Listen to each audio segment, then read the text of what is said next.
Sebuah video viral memperlihatkan suasana mencekam saat puluhan wanita yang diduga Ladies Companion atau LC mengalami kesurupan massal. Peristiwa tersebut terjadi di sebuah hotel kawasan Pasar Baru, Jakarta Pusat pada Kamis 26 Juni 2025 bertepatan pada malam 1 Suro.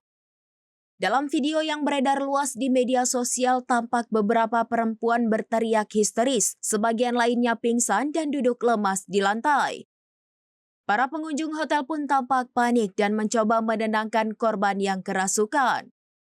Suara tangisan dan jeritan mewarnai suasana di lorong hotel yang disebut-sebut merupakan tempat hiburan malam. Rekaman video tersebut pun menuai banyak tanggapan dari netizen. Banyak yang mengaitkannya dengan nuansa mistis malam 1 Suro yang dalam kepercayaan Jawa dianggap penuh energi gaib dan rawan gangguan makhluk halus.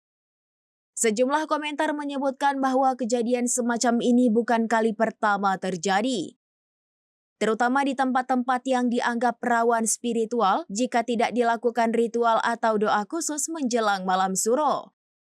Hingga kini belum ada keterangan resmi dari pihak manajemen hotel maupun kepolisian terkait kejadian ini.